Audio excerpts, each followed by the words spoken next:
I've got a new tool in the shop. A couple of weeks ago I was working on a project that required me to shorten a bunch of small machine screws, and I found I didn't really have a good tool for that.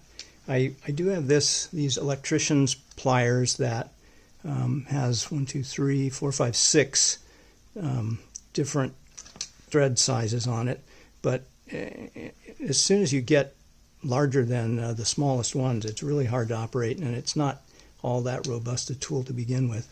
And it won't do metric, and it won't do anything larger than 1024 and anything smaller than 540, it looks like. So I went online to see what was available, and I found out that Stanley used to make a really nice tool that it was a two-handed device that was kind of a larger version of this. I think it may have had compound leverage as well, and much greater number of thread pitches available. But they discontinued it apparently sometime in the 90s. You can find them used on eBay, but they go for a pretty good sum, I think, as I recall, somewhere around $150, $200. And so I looked around a little more, and I found one that was on a site that caters to aircraft mechanics. And that one was $218 plus tax and shipping, and I didn't really want to spend that.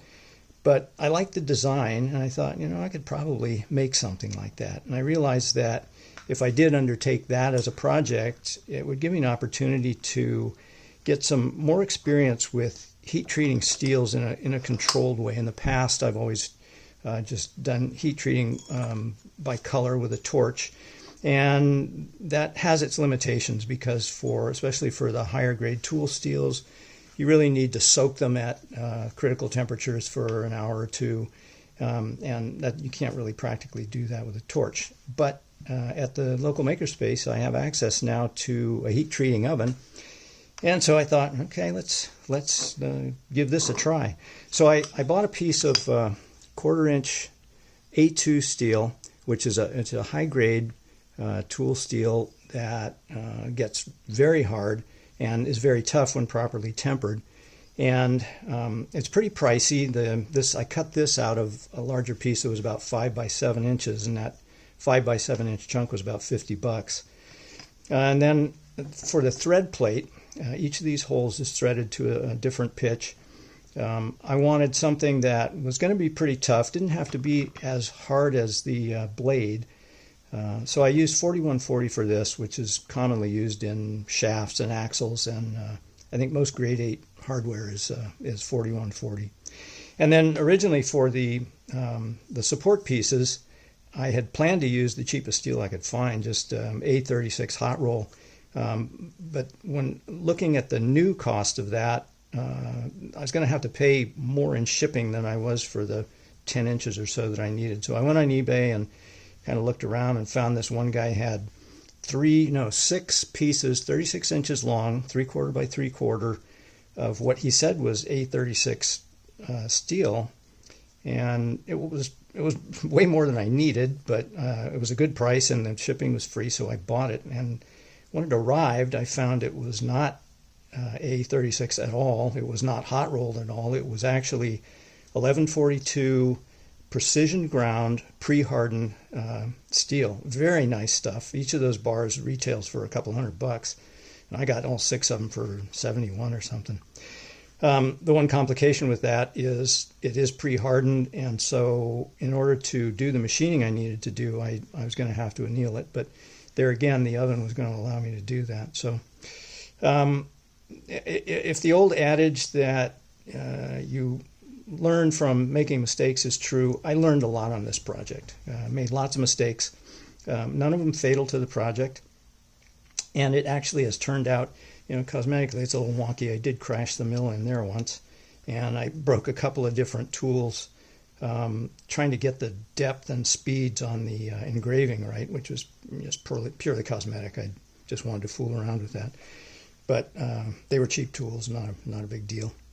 Anyway, the way it works, this is a 1024, I believe. So you thread the machine screw in that you want. It comes out the back side. Stick in the blade. It's basically a guillotine. and you whack it with a hammer, and out comes your screw when you're done, if you can get the blade to give it up. Okay, little problem there. Definite edit on this part. There we go. I have to loosen that screw just slightly to let go of the blade. So there's the back side, and you can see the piece that was cut off is there.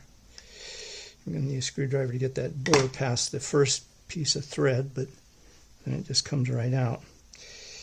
Let's try that again with another sacrificial screw here. And this one is a 4 millimeter by 0.7, as I recall.